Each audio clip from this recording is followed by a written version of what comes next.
అప్పట్లో గర్భిణీ స్త్రీలలో 1000కి హెచ్ఐవి ఎయిడ్స్ తీవ్రంగా విజృంభించి ఆయా దేశాల యొక్క ఆర్థిక వ్యవస్థల్ని రాష్ట్రంలో మొట్టమొదటిగా క్లినిక్ ని స్థాపించి లక్షలాది మందికి ప్రజలకి హెచ్ఐవి ఎయిడ్స్ మీద అత్యధికంగా అవగాహన కలిగించింది. ఈ డాక్టర్ ఫీల్డ్ లో ఉండి హెచ్ఐవి మరియు ఎయిడ్స్ అనే దాని మీద అవగాహన తీసుకొస్తున్నారు కదా. ఒక ఇంటర్వ్యూలో అసలు హెచ్ఐవి ఎయిడ్స్ అనేటువంటిది ఇప్పుడు ఉందా అని అడుగుతాం. మీరు ఒకవేళ డాక్టర్ కాకపోయి ఉంటే డాక్టర్ ఫీల్డ్కి వస్తే చాలా డబ్బులు వెనకేసుకోవచ్చు.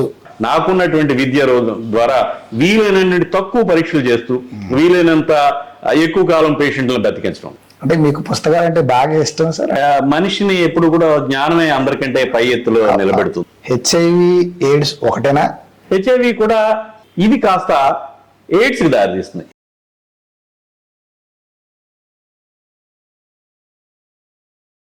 హలో, నమస్తే, welcome to JM studios channel. నేను మీ హోస్ట్ స్వరూప్ పలివెల. ఈరోజు మనం ఒక కీలకమైన ఆరోగ్య అంశంపై చర్చించబోతున్నాం.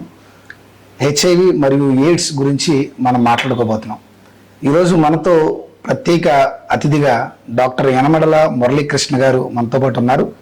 ఆయన రాష్ట్రంలో మొట్టమొదట హెచ్ఐవి క్లినిక్ స్థాపించి లక్షలాది మందికి అవగాహన తీసుకురావడం జరిగింది.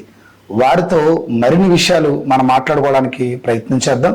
అయితే ఈ హెచ్ఐవి యొక్క అవగాహన ఏంటి, ఒకవేళ హెచ్ఐవి వస్తే బాధితుడు ఎలాంటి ఆరోగ్య కీలకమైన పరిస్థితులు తీసుకోవాల్సిన అవసరం ఉంది, ప్రజలకి అవగాహన కార్యక్రమాన్ని ఎలా తీసుకురావాలి అనే అంశాలపై ఈరోజు మన డాక్టర్ గారితో మాట్లాడుకోబోతున్నాం.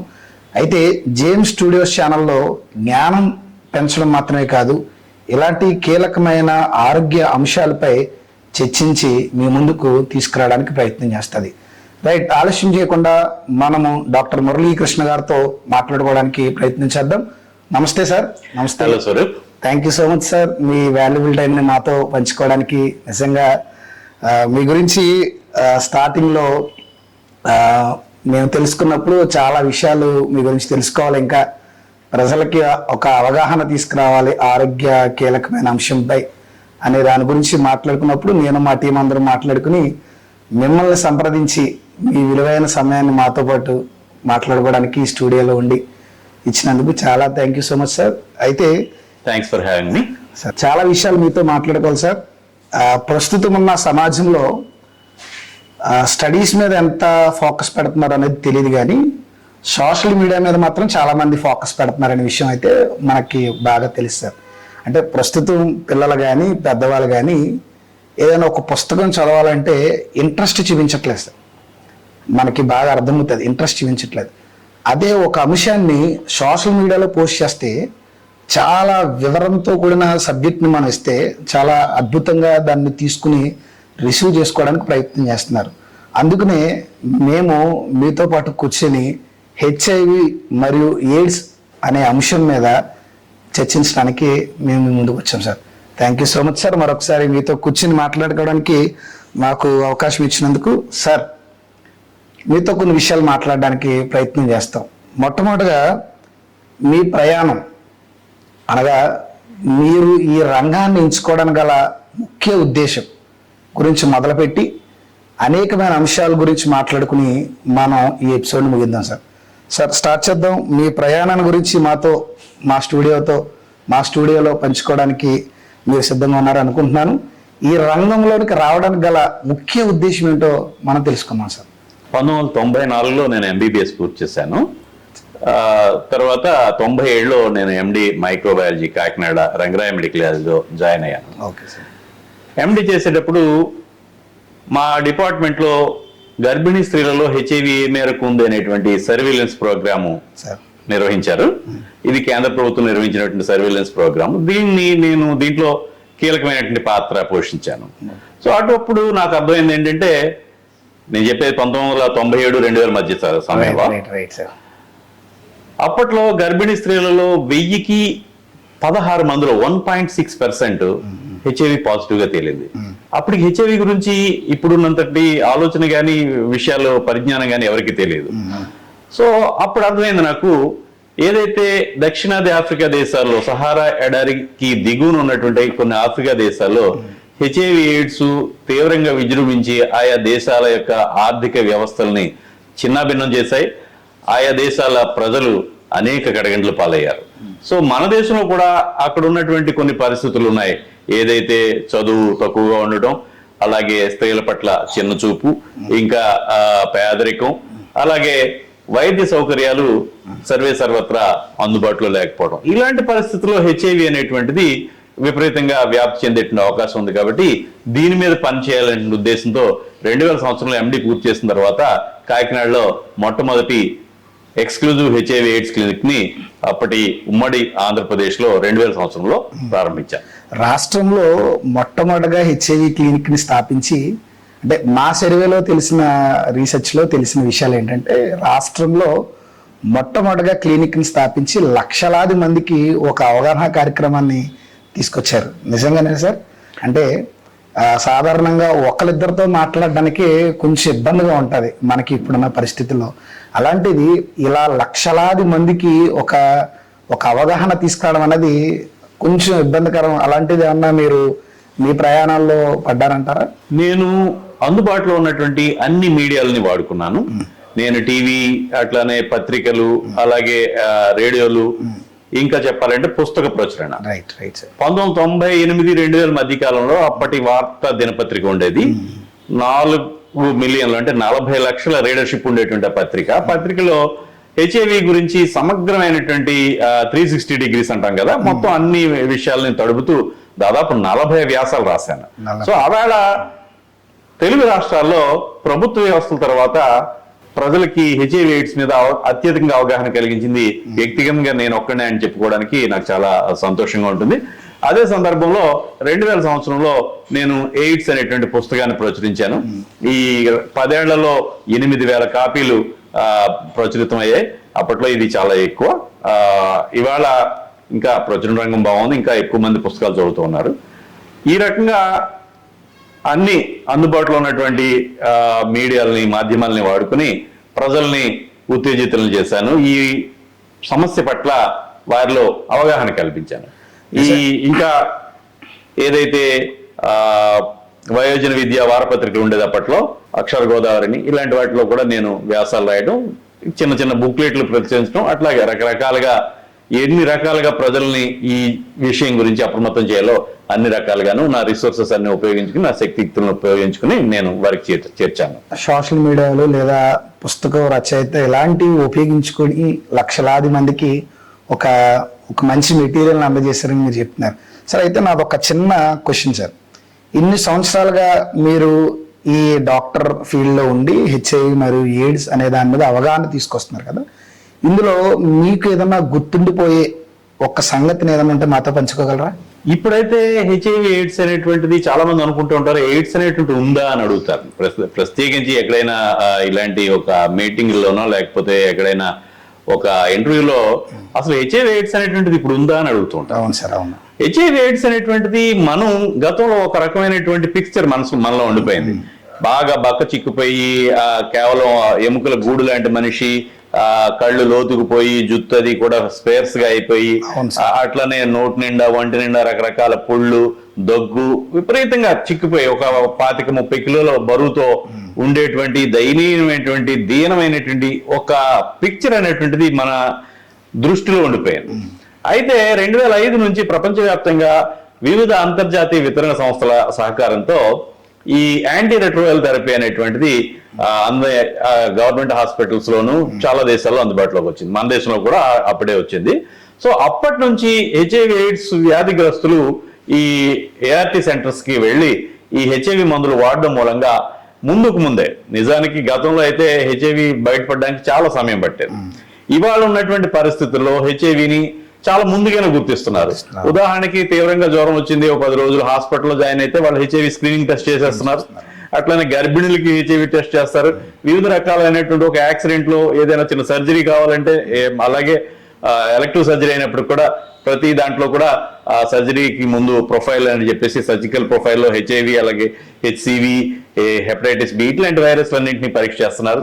అట్లాగే ఏదైనా సుఖ వ్యాధులు సోకిన వాళ్ళకి కూడా హెచ్ఐవి టెస్ట్ చేస్తున్నారు. ఇంకా ఇప్పుడు కొన్ని మంకీ పాక్స్ లాంటి ఎంపాక్స్ అంటాం, అలాంటి వాటికి కూడా హెచ్ఐవి స్క్రీనింగ్ అనేటువంటిది చాలా సాధారణమైంది. సో గతంలో కంటే టెస్టులు బాగా పెరగడం మూలంగా హెచ్ఐవి జబ్బు అనేటువంటిది చాలా ముందుగానే, ఏదైతే బాగా క్షీణించిపోకుండా, జబ్బు బాగా ముదిరిపోకుండా అనేక రకాలైన విరేచనాలు, జ్వరాలు, టీబీ, న్యూమోనియా, మెదడు వాపు ఇలాంటి రకరకాల జబ్బులు పాలవకుండా ముందు ఈ జబ్బును గుర్తించడం మూలంగా మనకేదైతే ఈ జబ్బు మొదలైనటువంటి ముందులో 1981 నుంచి 2005 వరకు ఏదైతే వైద్యం పూర్తిగా విస్తృతంగా అందుబాటులోకి రానంత వరకు ఎలా ఉందో అలాంటి పిక్చర్ ఇప్పుడు మనం చూడడం లేదు, అటువంటి పేషెంట్లు చూడడం లేదు. నేను 2000 సంవత్సరంలో ఇప్పటికి 25 ఏళ్ళు అయింది ప్రాక్టీస్ స్టార్ట్ చేసి. అప్పట్లో అయితే 22 కిలోలు అడల్ట్ మేల్, మగవాళ్ళు పెద్దవాళ్ళు 20 కిలోలు, 22 కిలోలు, 25 కిలోలు, ఇంచుమించు 30 కిలోల లోపలనే పేషెంట్లు వచ్చారు. ఇవాళ రోజు నేను కూడా అటువంటి పేషెంట్లు చూసే పరిస్థితి చాలా తక్కువ. సో అటువంటి పరిస్థితి మూలంగా చాలా మంది మనకి హెచ్ఐవి ఉందా లేదా అనేటువంటిది అనుకుంటున్నారు, కానీ HIV is very much there. 2024 UNAIDS ఏదైతే ఐక్యరాజ్య సమితి ఎయిడ్స్ పోరాట సంస్థ నివేదిక ప్రకారం ఈ సమస్య ప్రారంభమైనటువంటి ఈ 44 ఏళ్లలో ఈ 81 నుంచి 2024 చివరి నాటికి దాదాపు 9,14,00,000 మంది ఎయిడ్స్ కి దారి తీసేటువంటి హెచ్ఐవికి గురయ్యారు. ఈ 44 ఏళ్లలో 4,41,00,000 మంది ఎయిడ్స్ సంబంధిత కారణాలతో చనిపోయారు. 2024 చివరి నాటికి 4,14,00,000 మంది ఈ జబ్బుతో బాధపడుతున్నారు, ప్రపంచవ్యాప్తంగా ఉన్నారు. వాళ్ళలో మనకి ఇక్కడ ఈ గ్యాప్ ఒకటి ఉంది, 8,41,00,000 మంది, 8,14,00,000 మంది అంటే మిగతా మనం 9 కోట్ల పైన చెప్పుకున్నాం. ఈ గ్యాప్ అంటే ఏంటంటే ఇది చాలా దీర్ఘకాలికమైన వ్యాధి. ఏదైతే హెచ్ఐవి క్రిమి సోకిన తర్వాత కొన్ని సంవత్సరాల వరకు ఈ వ్యక్తికి ఏ విధమైనటువంటి అనారోగ్య లక్షణాలు ఉండవు. అందువల్ల ఇది బయటపడడానికి చాలా సమయం పడుతుంది. జబ్బు రూపంలో బయటపడడానికి సమయం పడుతుంది, ఎక్కువ మందికి అలాగే బయటపడుతుంది. కొద్ది మందికి కొంత శాతం మందికి మాత్రం వివిధ రకాలైనటువంటి స్క్రీనింగ్ పరిస్థితుల్లో బయటపడుతుంది. కాబట్టి ఇప్పుడు ఏదైతే మనం చెప్పుకుంటున్నామో 4,14,00,000 మంది అనేటువంటిది, ఇది మొత్తం జబ్బు సోకినటువంటి క్రిమి సోకిన వాళ్ళలో ఒక 87% మంది మాత్రమే. 13% మందికి ఇంకా ఈ వ్యాధి నిర్ధారించాల్సిన అవసరం ఉంది. అంటే వాళ్ళకి ఇంకా ఏదో సందర్భంలో హాస్పిటల్కి వెళ్ళకపోవడం వల్ల వెళ్లే పరిస్థితుల్లో భవిష్యత్తులో వీటిని నిర్ధారిస్తారు. సో ఆ గ్యాప్ అనేటువంటిది ఎప్పుడు ఉండిపోతుంది. కాబట్టి హెచ్ఐవితో వ్యాధిగ్రస్తులు హాస్పిటల్కి వచ్చేటువంటి వాళ్ళే కాకుండా హెచ్ఐవి ఇంకా నిర్ధారణ కానటువంటి వ్యక్తులు అనేక మంది మన చుట్టూ ఉన్నారని తెలుసుకోవచ్చు. సార్, ఇప్పుడు నార్మల్గా చిన్న వయసులో మన పేరెంట్స్ కొన్ని అంబిషన్స్ డిసైడ్ చేస్తూ ఉంటారు. అంటే అబ్బాయి పుడితే, అంటే ఇప్పుడు ప్రస్తుతం ఉన్న కాలంలో అబ్బాయి పుడితే ఇంజనీర్ అవ్వాలని, అమ్మాయి పుడితే డాక్టర్ అవ్వాలని చిన్నప్పుడు మన పేరెంట్స్ డిసైడ్ చేస్తూ ఉంటారు. అలా నార్మల్గా మీరు ఒకవేళ డాక్టర్ కాకపోయి ఉంటే వేరేది ఏదైనా ఫీల్డ్లోకి వెళ్దామనే ఆలోచన ఏదన్నా మీలో ఉందా సార్ నార్మల్గా, లేకపోతే ఇదే చిన్నప్పటి నుంచి డాక్టర్ అవుదామనే థాట్లోనే ఉన్నారా? మా నాన్నగారు రైస్ మిల్లరు. నేను చిన్నప్పటి నుంచి కూడా కొంచెం బాగానే మంచి పరిస్థితుల్లోనే పెరిగాను. చిన్నప్పటి నుంచి మంచి చదువులు చదువుకోవాలి. అలాగే నాకు చిన్నప్పుడు అనారోగ్యం చేసినప్పుడు హాస్పిటల్కి వెళ్ళినప్పుడు నేను డాక్టర్ కావాలని అనుకోవడం, అది బలపడిపోవడం, అలాగే నాకు అన్ని పరిస్థితులు కలిసి రావడం, కష్టపడి నేను ముందుకు రావడం జరిగింది. ఇదే విధంగా ఈ ఎయిడ్స్ రంగంలో ఇంత కృషి చేయడానికి, ఇంత పెద్ద ఎత్తున జనానికి రీచ్ కావడానికి ప్రధానంగా నా భార్య గీత ప్రోత్సాహం చాలా ఉందని చెప్పాలి. ఆవిడ ప్రోత్సాహంతో నేను నిజానికి 7,000 మంది హెచ్ఐవి పేషెంట్లని గతించిన 25 ఏళ్లలో చూశాను, వారికి వైద్యం చేశాను. సో ఇటువంటి పరిస్థితుల్లో చాలా ఎక్కువ డబ్బులు సంపాదించే అవకాశం ఉన్నటువంటి ఫీల్డ్ ఇది.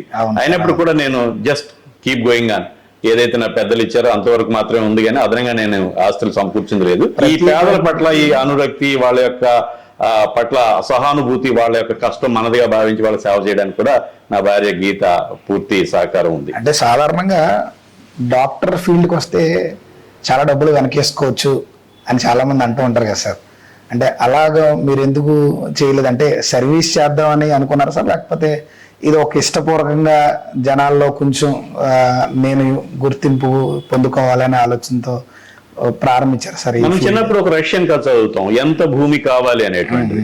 అప్పుడు జార్ విప్లవం జరిగిన తర్వాత 1917 ఆ టైంలో వాళ్ళకి విపరీతమైనటువంటి సుక్షేత్రాలు ఉంటూ ఉంటాయి. ఎవరైతే జమీందారీలు లేకపోతే భూస్వాములు పెత్తందారులు ఉంటారో వాళ్ళకి అధీనంలో ఉన్నటువంటి భూముల్ని సామాన్య జనానికి, కూలీలకి, అందరికీ పంచిపెట్టేస్తుంది గవర్నమెంట్. అప్పుడు ఆ పంచిపెట్టేటప్పుడు వాళ్ళు పొద్దుట బయలుదేరి సాయంత్రం, అది రష్యా చాలా పెద్ద దేశం కదా, సాయంత్రం కల్లా మళ్ళీ బయలుదేరిన చోటుకు వస్తే ఎంత దూరం అయితే ఇతను తిరిగాడో అంత ఇతనికే దక్కుతుంది ఆ భూమి అనేటువంటిది వాళ్ళకి చెప్తారు.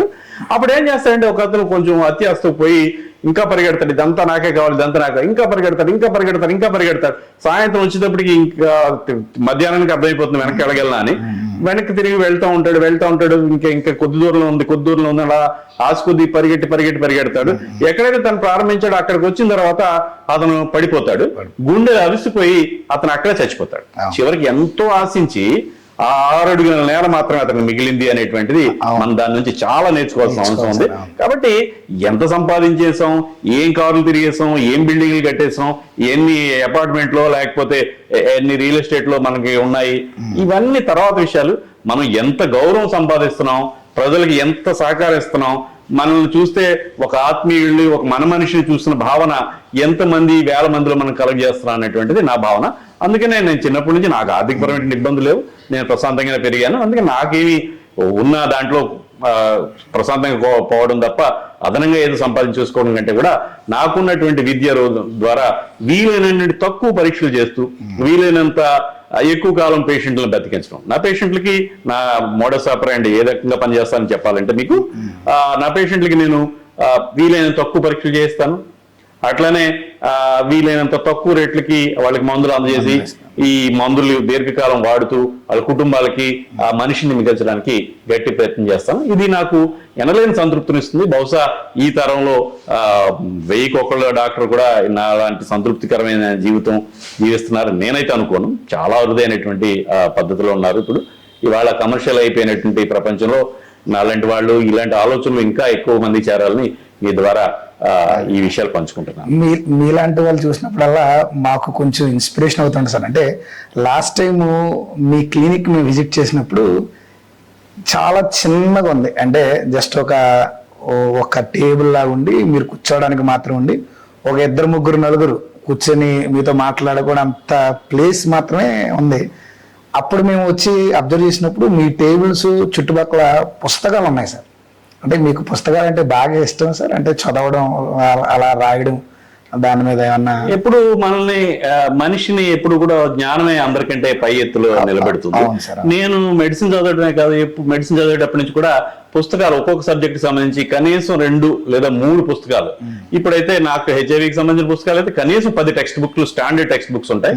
సో ఎప్పుడు నేను ఎదుటి వాళ్ళకంటే ఒక పాయింట్ అదనంగా నేర్చుకోవాలి, ఈ పాయింట్ నా వృత్తిలో ప్రవేశపెట్టుకుని పేషెంట్కి మేలు చేయాలనే ఉద్దేశంతో నిరంతరం జ్ఞానాన్వేషణతో పుస్తకాల మీద చాలా ఎక్కువ ఖర్చు పెడుతూ ఉంటాను. నేను ఎంబీబీఎస్ చదివేటప్పుడు నా మంచం మీద ఎప్పుడు సగం పుస్తకాలు పరుచుకుని సగం మంచం మీద నేను పడుకునేవాడిని. అది అలా చదువుకుంటూ అలా పక్కన పెట్టి నిద్రపోవడం ఇట్లాంటిది అలాగే అలవాటు అయిపోయింది. ఇప్పటికి కూడా నేను పుస్తకాల కోసం విపరీతంగా ఖర్చు పెడతాను. చాలా తక్కువ మందికి ఉంటుంది సార్ అలవాటు. సాధారణంగా డెఫినెట్ గా పుస్తకం అనేటువంటిది మిమ్మల్ని ఖచ్చితంగా మెరుగైన స్థితిలో కూర్చోబెడుతుంది. ఇవాళ రోజున ఆ పుస్తక పఠనం అనేది బాగా పెరిగింది. కొత్త పబ్లిషింగ్ కాన్సెప్ట్స్ అన్ని రావడం మూలంగా ఏవైతే ప్రింట్ అండ్ డిమాండ్, అట్లాగే అమెజాన్ కేడిపి పబ్లికేషన్స్ అంటాం. అంటే మనం అక్కడ ఏం పుస్తకాలు వాళ్ళ దగ్గర స్టాక్ మెయింటైన్ చేయరు, ఇన్వెంటరీలో ఏమి ఉండవు, అదంతా కూడా డిజిటల్ ఫార్మాట్ లో ఉంటుంది. ఒక్క పుస్తకం కావాలంటే ఒక్క పుస్తకం కూడా అప్పటికప్పుడు తయారు చేసి పంపిస్తారు వాళ్ళకి. అది specialised format of publishing. So ఈ రకంగా ఇప్పుడు మీరు అన్నట్టుగా ఇందాక చెప్పారు ఒక మాట, పుస్తకాలు చదవటం అనేది బాగా పెరిగింది. ఇటీవల కాలంలో గడిచిన 2-3 ఏళ్లలో ఒక ఆయన రవి మంత్రి అనే ఒక ఆయన అమ్మ డైరీలో కొన్ని పేజీలను రాశారు. 2 లక్షల కాపీలు అమ్మడని అట 2-3 ఏళ్లలో. అమేజింగ్. అట్లనే పుస్తకాలు రాసేవాడు. ఇప్పటి వరకు నేను ఒక 4 పుస్తకాలు ప్రచురించాను. 2000 సంవత్సరంలో ఎయిడ్స్ పుస్తకం, అది నేను 8000 కాపీలు వేసాను. అట్లానే 2022 జనవరిలో కోవిడ్ ఎయిడ్స్ నేను అనే పుస్తకం వేశాను, దానికి నేను 4200 కాపీలు వేశాను. అట్లనే 2024 మేలో హెచ్ఐవి ఎయిడ్స్ అని తెలుగు పుస్తకం వేశాను, దాన్ని 3000 కాపీలు వేశాను. అట్లానే 2024 జూన్లో HIV AIDS in India and developing countries అనేటువంటి పుస్తకం ప్రచురించాను, అది కూడా ఒక 3000 కాపీలు వేశాను. ఈ HIV AIDS in developing countries, India and developing countries అనే పుస్తకం చాలా పెద్ద గౌరవం పొందింది. భారతదేశపు అతిపెద్ద వైద్యుల సంఘం ఇండియన్ మెడికల్ అసోసియేషన్ వారి యొక్క journal of the Indian medical association జిమాలో 2024 నవంబర్ సంచికలో నా పుస్తకం మీద ఒక పూర్తి పేజీ రివ్యూని ప్రచురించారు. ఇది చాలా చాలా గొప్ప విషయం. ఇది నాకు అత్యంత సంతృప్తినిచ్చినటువంటి సందర్భం. చాలా ఇంట్రెస్ట్ కావాలి సార్ పుస్తకం కూర్చొని రాయాలంటే. ఒక పేజీ రాయడానికి కొంచెం చాలా ఇబ్బందిగా ఉంటది. అలాంటిది 4 పుస్తకాలు రచించి దాన్ని పబ్లిష్ చేయడం అంటే నేను రాసిన అన్ని కూడా టెక్స్ట్ బుక్ తరహాలో పూర్తిగా ఆయా విషయాల గురించి పూర్తి అవగాహన కోసం రాసినటువంటి పుస్తకాలు. టెక్స్ట్ బుక్ ను కూడా సామాన్య జనం కోసం వాళ్ళలో ఇంట్రెస్ట్ రేకెత్తించేలాగా, అది ఏదైతే ఎంత పెద్ద సమస్య ఉందో దాన్ని పూర్తిగా చిత్రీకరిస్తూ వాళ్ళకి ఆసక్తి కలిగించేలాగా రాశాను. ప్రతిదీ కూడా ఒక అకాడమిక్ లెవెల్లో ఉంటుంది, అదే సందర్భంలో సామాన్య పాఠకుడికి కూడా ఆసక్తి కలిగేటట్టుగా ఉంటుంది. ఇప్పుడు నార్మల్ గా పిల్లలకి లేదా పెద్దవాళ్ళకి కొంతమంది ఇన్స్పిరేషన్స్ ఉంటారు సార్. అంటే ఇప్పుడు ఎగ్జాంపుల్ క్రికెట్ లో మనకి సచిన్ టెండూల్కర్ అలాగో, గవాస్కర్ అలాగో, ఇప్పుడు జ్ఞానం విషయానికి వచ్చేస్తే మన అబ్దుల్ కలాం గారు, అలా కొంతమంది పిల్లలకు కానీ పెద్దలకు కానీ ఇన్స్పిరేషన్స్ ఉంటారు. అలా మీ లైఫ్ లో ఎవరైనా ఒక ఇన్స్పిరేషనల్ పర్సన్ ఎవరన్నా ఇప్పటి వరకు చెప్పుకోలేని వ్యక్తి ఎవరైనా ఉన్నారా సార్? నార్మల్ గా నాకు ప్రత్యేకమైనటువంటి వ్యక్తి ఎవరు నేను చెప్పలేను, కానీ కొంతమంది నా జీవితానికి కొంత అదనపు విలువను చేకూర్చారు. వారి యొక్క ఆలోచనలను నేను కొంత అందిపుచ్చుకోవడానికి ప్రయత్నించాను. నేను ప్రైమరీ స్కూల్లో చదువుకున్నప్పుడు 5వ తరగతి 4-5 తరగతులకి మాకు ఇంగ్లీష్ మాస్టర్ ఉండేవారు. నేను రామచంద్రపురం, తూర్పుగోదావరి జిల్లాలో, ఇప్పుడు కోనసీమ జిల్లా, రామచంద్రపురంలో Rajakapeta high school, primary school అంటాం, అందులో చదువుకున్నాను నేను. అక్కడ 4-5 తరగతులకి ఇంగ్లీష్ చెప్పేవారు తణికెళ్ళ వెంకటరమణ శాస్త్రి గారు అని చెప్పేసి. ఆయన నాలో యొక్క కొంచెం చురుకుదనాన్ని చూసి, చదువులో ముందుండడం చూసి ఆయన ఇంటికి తీసుకెళ్లి లేదా స్కూల్ అయిపోయిన తర్వాత కూడా నాకు ఇంగ్లీష్ బోధించారు. అట్లనే నేను MBBS లో చెప్పుకోదగ్గ డాక్టర్లు ఎవరు, ప్రొఫెసర్లు ఎవరు లేదు, ఐఎమ్ సారీ టు సే. అయితే నేను MD చదివేటప్పుడు మా college, Rangaraya medical college vice principal గారు ఉండేవారు, చంద్రశేఖర్ గారు అని చెప్పేసి, వేలూరు చంద్రశేఖర్ గారు. ఆయన SPM అంటాం, కమ్యూనిటీ మెడిసిన్ ప్రొఫెసర్ గా ఉండేవారు, వైస్ ప్రిన్సిపల్ అకాడమిక్ ఉండేవారు. ఒకసారి నన్ను ఆయన చాలా ప్రభావితం చేశారు. ఆయన గొప్ప టీచర్, ఆయన దగ్గర నేను ఎప్పుడు చదువుకోలేదు. అట్లనే నేను MD చదివేటప్పుడు టీబీ ప్రొఫెసర్ గారు ఉండేవారు, సున్నం సత్యశ్రీ గారు అని చెప్పేసి.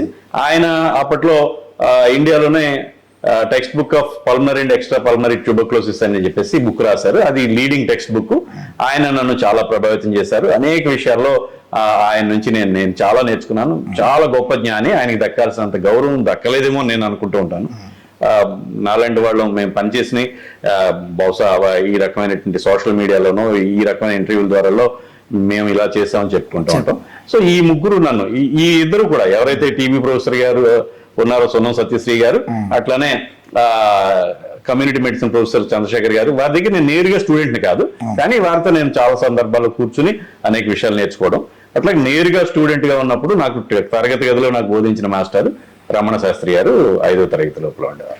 ఇప్పుడు ప్రస్తుతం మనం ఉన్న ఏదైతే ఎపిసోడ్ ఉందో సార్, అది మా స్టూడియో ద్వారా ప్రజలకి ఒక అవగాహన తీసుకురావాలి, HIV మరియు ఎయిడ్స్ అనే దాని మీద అవగాహన తీసుకురావాలనే సబ్జెక్ట్ మనం మాట్లాడుకున్నాం సార్. సాధారణంగా ప్రజలందరూ 2 వాటిల మీద ఇబ్బంది పడుతుంటారు. HIV ఎయిడ్స్ ఒకటేనా, లేదా అది వేరు ఇది వేరు అని కొంతమంది, ఇది ఒకటే అని కొంతమంది, తెలియకుండా ఇబ్బందులు పడుతున్న పరిస్థితులు మనం చూస్తాం సార్. అంటే ఈ రెండింటికి మధ్య తేడా ఏంటంటారు సార్? అంటే ఈ రెండింటికి మధ్య HIV అనేటువంటిది ఒక virus, human immuno deficiency virus. ఏదైతే కరోనా వైరస్ అనేటువంటిది మనం చూసాం. అది జస్ట్ జలుబులో వచ్చేడిపోయే దగ్గర నుంచి, ఏదో హాస్పిటల్లో ఒక 1 రోజులు మందులు వాడి తగ్గిపోయే దగ్గర నుంచి, హాస్పిటల్లో జాయిన్ అయిన దగ్గర నుంచి, హాస్పిటల్ ఇంటెన్సివ్ కేర్ దగ్గర నుంచి, ఆక్సిజన్ వెంటిలేటర్ దగ్గర నుంచి, అరుదుగా చావుల వరకు, ఎలా ఫుల్ స్పెక్ట్రమ్ ఉంటుందో HIV కూడా ఈ వైరస్ ఇది కాస్త ఎయిడ్స్ కి దారితీస్తుంది. ఎయిడ్స్ అనేటువంటిది జబ్బు ఏదైతే కోవిడ్ అంటామో, అది కోవిడ్ అనేటువంటి చాలా తీవ్రమైన జబ్బు. కరోనా వైరస్ ఇన్ఫెక్షన్ అనాలి. మనం చాలా మంది కొలోక్వియల్ గా కోవిడ్ అని చెప్పేసుకుంటున్నాం. కరోనా వైరస్ ఇన్ఫెక్షన్ అది. అట్లానే HIV అనేటువంటిది ఒక ఇన్ఫెక్షన్, అది ఒక వైరస్. ఈ వైరస్ సోకిన తర్వాత చాలా ఏళ్ళకి, మన శరీరంలో ఉండేటువంటి ఈ తెల్ల రక్త కణాల్లో CD4 లింఫోసైట్స్, మ్యాక్రోఫేజెస్ ఇలాంటి సెల్స్ అన్ని కూడా మన యొక్క వ్యాధి నిరోధక వ్యవస్థలో, రోగ నిరోధక శక్తిలో కీలకమైనటువంటి పాత్ర పోషిస్తాయి. వీటిని ఇవి ఆశించి, ఈ వైరస్ ఆశించి నెమ్మదిగా నాశనం చేస్తుంటది. మనందరికీ తెలుసు, ప్రతిరోజు మన శరీరంలో ఎముక మూలుగలో, మజ్జలో, బోన్ మ్యారోలో ప్రతిరోజు కొన్ని కోట్ల తెల్ల రక్త కణాలు, కొన్ని కోట్ల ఎర్ర రక్త కణాలు, ఇంకా ఇతర కణాలు అన్ని కూడా తయారవుతూ ఉంటాయి. ఇవి ప్రతిరోజు వాటి యొక్క కాలం, జీవన కాలం, ఉదాహరణకి తెల్ల రక్త కణాలు 100 నుంచి 120 రోజులు అంటాం. ఎర్ర రక్త కణాలు 100 నుంచి 120 రోజులు. అట్లనే ఈ తెల్ల రక్త కణాల్లో రకరకాల కణాలకి రకరకాల జీవన ప్రమాణాలు ఉంటాయి. అవి అయిపోయిన తర్వాత అవి లైజ్ అయిపోతూ ఉంటాయి, అవి నాశనం అయిపోతూ ఉంటాయి. మళ్ళీ వాటిని శరీరం రీసైకిల్ చేసుకుంటుంది. సో ప్రతిరోజు కొన్ని కోట్ల కణాలు పుట్టుకొస్తూ ఉంటాయి, ప్రతిరోజు కొన్ని కోట్ల కణాలు నాశనం అవుతూ ఉంటాయి. ఎప్పుడైతే ఈ వైరస్ మూలంగా పుట్టుకొచ్చే కణాలు ఏదైతే నాశనం అయిపోతున్న కణాలని భర్తీ చేయలేకపోతాయో, అప్పుడు ఈ తెల్ల రక్త కణాలు ఏదైతే CD4 లింఫోసైట్స్ అంటూ ఉంటామో వాటి సంఖ్య క్రమంగా తగ్గుతుంది. ఒక క్రిటికల్ లెవెల్ వచ్చిన తర్వాత ఈ మన చుట్టూ ఉండేటువంటి అనేక రకాల బ్యాక్టీరియాలు, వైరస్లు, ఫంగై, పారాసైట్స్ వీటి నుంచి ఇవి రక్షణ ఇవ్వలేకపోతాయి. అప్పుడు ఈ మనిషి ఎవరైతే ఈ హెచ్ఐవికి గురైన వ్యక్తి CD4 లింఫోసైట్స్ బాగా తగ్గిపోయిందో కొన్ని సంవత్సరాల తర్వాత, అప్పుడు తన చుట్టూ ఉన్నటువంటి రకరకాల జబ్బులకి గురవుతూ ఉంటారు. ఎప్పుడైతే హెచ్ఐవి ఏదైతే హ్యూమన్ ఇమ్యూనో డెఫిషియన్సీ వైరస్ కి గురైన వ్యక్తి దీర్ఘకాలంలో ఏదైనా ఒక ప్రాణాంతకమైనటువంటి వ్యాధికి గురవుతాడో దాన్ని ఎయిడ్స్ గా భావిస్తాం. సో ఎయిడ్స్, హెచ్ఐవి సోకిన తర్వాత ఎయిడ్స్ గా మారడానికి ఒక 5, 8, 10, 12, 14 ఇట్లా అనేక సంవత్సరాల పాటు టైం పడుతుంది. సో హెచ్ఐవి సోకిన వెంటనే ఎయిడ్స్ వచ్చేసింది అనేటువంటి ఆందోళన చెందాల్సిన అవసరం లేదు. ఇవాళ రేపట్లో చాలా మంచి వైద్యం ఉంది. లాస్ట్ మనం ఒక 3-4 ఇయర్స్ బ్యాక్ వెళ్తే సార్, మనకి COVID-19 అనే వైరస్ చాలా భయంకరంగా జనాలందరినీ భయపెట్టింది. అంటే అది ప్రమాదకరమైంది అంటారా, లేకపోతే హెచ్ఐవి ఎయిడ్స్ అనేది ప్రమాదకరమైంది అంటారా? కోవిడ్ అనేది ఏసీడీసీ కరోనా వైరస్ వచ్చినప్పుడు ఇప్పుడు మనం చూస్తే అనేక కోట్ల మంది దేశంలో, ఈ 140 కోట్ల మందిలో కొన్ని కోట్ల మంది కోవిడ్ గురయ్యారు, కరోనా వైరస్ ఇన్ఫెక్షన్ గురయ్యారు. అతి తక్కువ మంది మాత్రమే, నాట్ ఈవెన్ 0.1%, 1000 మందిలో ఒక్కడికి కూడా చావు వరకు వెళ్ళిపోలేదు. అది కూడా అతి తక్కువ కాలం ఏదో తేలిపోతుంది. అయితే హెచ్ఐవి అట్లా కాదు. హెచ్ఐవి అనేటువంటిది జీవితకాల సమస్య. ఈ వైరస్ వచ్చిన తర్వాత అతను జీవితకాలం మందులు వాడాల్సి ఉంటుంది. మందులు వాడకపోతే రకరకాలైనటువంటి జబ్బులు పాలయ్యే సమస్య ఉంది. కాబట్టి హెచ్ఐవికి ఉన్నటువంటి ఆ యొక్క శాశ్వతత్వం అనేటువంటిది, అట్లనే నిత్యం మందులు వాడాల్సినటువంటి పరిస్థితి అనేటువంటిది ఒక బర్డెన్ గా, ఒక భారంగా ఈ పేషెంట్లకి, వాళ్ళ కుటుంబాలకి ఉంటుంది. సో ఈ హెచ్ఐవి అనేటువంటిది ఖచ్చితంగా సీరియస్ ఇష్యూ, ఖచ్చితంగా ఇదే పెద్ద సమస్య. అంటే సాధారణంగా సమాజంలో ఉన్న కొన్ని అపోహలు ఉన్నాయి సార్. అంటే మీరు అన్నట్టు ఇందాకడ హెచ్ఐవి వైరస్ అనేది వ్యాప్తి వచ్చిన తర్వాత దాదాపు 6-8 సంవత్సరాల వరకు ఇది ఎయిడ్స్ అనేది అమల్లోకి రాదు అనేది మీరు చెప్పారు సార్. అంటే వీళ్ళని మనం ఎలాగా ఒక అవగాహన తీసుకురావాలి సార్? అంటే వాళ్ళకి అర్థమయ్యే లాంగ్వేజ్లో మనం ఎలా చెప్పగలం సార్ మామూలుగా? అంటే మీరు ఆందోళన చెందవలసిన పని లేదు, మీరు లైఫ్ టైం మెడిసిన్స్ క్యూర్, అంటే మీరు అన్నట్టు స్టార్టింగ్లో అన్నట్టు మనిషి బక్క చిక్కుపోవడం, ఒకటి జుట్టు రాలిపోవడం, ఇట్లాంటి కొన్ని ఇన్ఫెక్షన్స్ ద్వారా వాళ్ళు బయటపడేవారు సార్. సో అలాగా మనం వాళ్ళని ధైర్యపరచడానికి ఎలాంటి మాటలు, అంటే ఇప్పుడు ఎగ్జాంపుల్ మీరు డాక్టర్ గారు కాబట్టి మీ దగ్గరకు వచ్చినప్పుడు మీరు దాన్ని ఒక అవగాహన పదజాలంలో మీరు వాళ్ళకి చెప్తూ ఉంటారు. సో ఇప్పుడు అదే మీ దగ్గర నుంచి వచ్చేసిన తర్వాత ఇంట్లో దగ్గర లేదా ఫ్యామిలీ దగ్గర వాళ్ళు మామూలుగా మాట్లాడుతున్న సమయంలో మేము వాళ్ళని ఎలా ధైర్యపరచవచ్చు అంటారు నార్మల్ గా? ఇవాళ మనం ముందుగా చెప్పుకున్నట్టుగా హెచ్ఐవి అనేటువంటిది మందులు లేకపోవడం, లేకపోతే మందులకి లొంగలేని జబ్బు అయితే గతంలో మనం చూసినటువంటి తరహాలోనే పేషెంట్లు కనపడాలి. ఇవాళ రేపట్లో ఆ రకంగా మనకి పేషెంట్లు కనిపించట్లేదు. అందరూ ఇంచుమించుగా ఆరోగ్యం కనపడుతున్నారు మన చుట్టూ ఉన్నవాళ్ళు. కాబట్టి వైద్యం అనేటువంటిది ఖచ్చితంగా గొప్పగా పనిచేస్తుంది. వాళ్ళు తమ యొక్క పనిపాట్లు చేసుకుంటూ కుటుంబానికి ఆసరాగా ఉండేటువంటి పరిస్థితి ఉంది. కాబట్టి హెచ్ఐవి అనేటువంటిది ఇవాళ రూపట్లో ఏదైతే ఒక షుగర్ వ్యాధి, ఒక బీపీ, లేకపోతే ఒక ఆస్మా, ఇలాంటి వైద్యం చేస్తూ 4 కాలాలు ఆరోగ్యంగా పనిపాట్లు చేసుకుంటూ జీవించగలిగేటువంటి దీర్ఘ వ్యాధి తప్ప ప్రాణాంతక వ్యాధి కాదు అనేటువంటిది 1996లోనే అమెరికా CDC వాళ్ళు చెప్పారు.